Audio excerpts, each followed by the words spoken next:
He rescued a dying lion in the heart of the desert, never expecting that someone would come claiming to own it. Men in black suits, armed and cold, showed up from a private zoo, ready to take Caesar back like he was just property.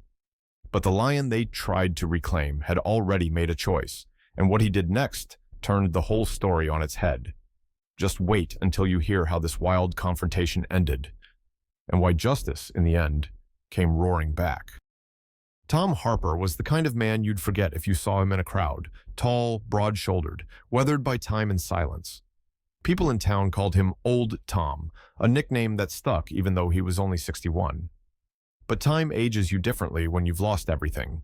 His wife, Martha, passed quietly after a long battle with illness. Their only son, James, never made it home from his second tour overseas. After that, Tom packed up what little he had left and drove until the highways disappeared into nothing but desert wind and red dust. He settled in a weathered cabin on the edge of nowhere, a place where even echoes felt lonely. No neighbors, no traffic, no clocks. Just a creaky front porch, 2 loyal hounds, and the sound of the wind brushing over dry sage and forgotten fence posts. Every sunrise felt like a second chance, and every nightfall a memory. It was during one of those desert sunsets, the kind that set the sky on fire and stretched shadows into ghosts, when he heard it.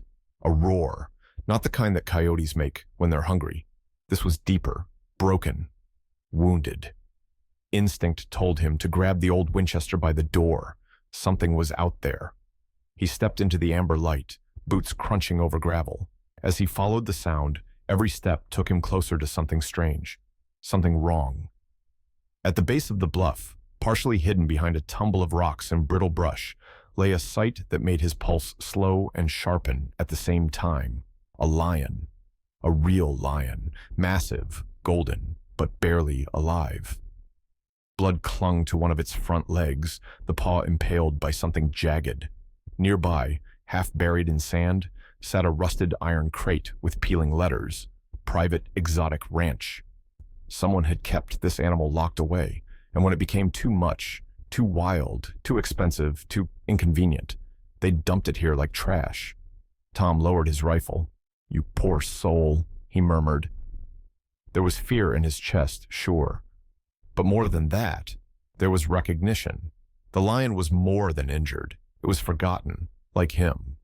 He didn't leave. Instead, he returned to the cabin, fetched water, a blanket, some of the jerky he made for the dogs, and a roll of old bandages. His hands were slow, steady, deliberate, just like back in the army, when patching up wounds had been a daily reality. But this wasn't a soldier. This was a creature born to rule, now shattered by human hands. He called him Caesar, a name that came to him without effort, like it had always been waiting for the right lion.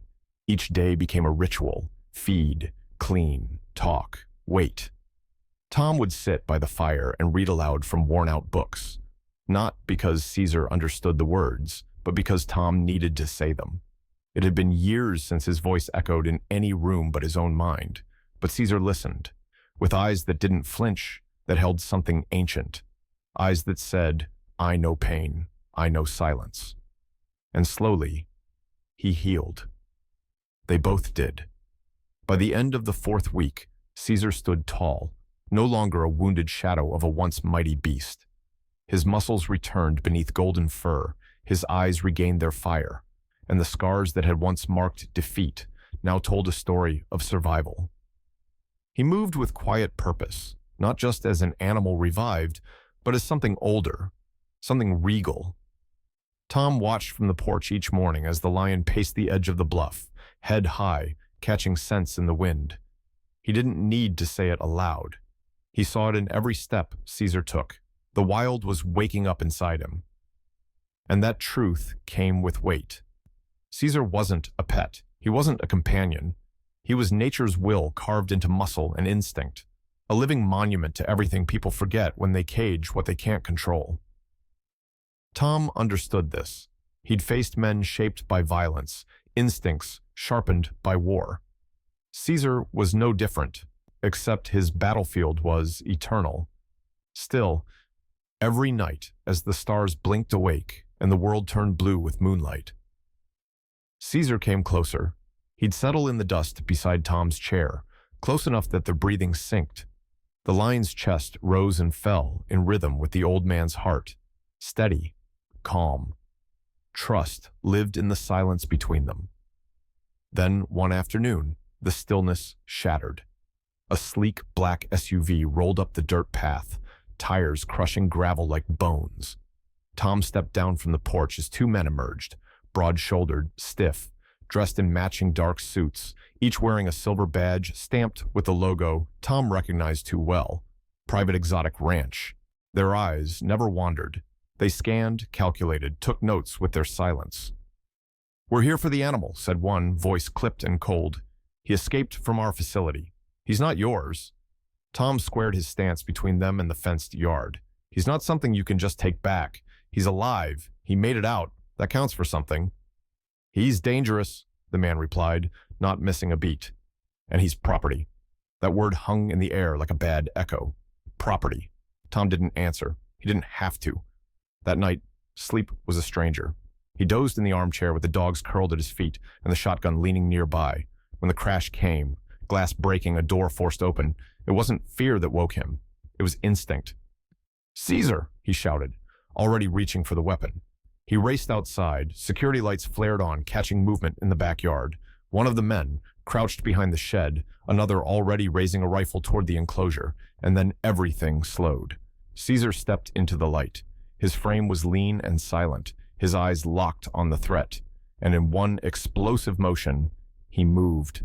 No sound, no roar, just velocity. One heartbeat later, the armed man was on the ground, stunned, the weapon kicked aside, and Caesar loomed above him, jaws open but unmoving.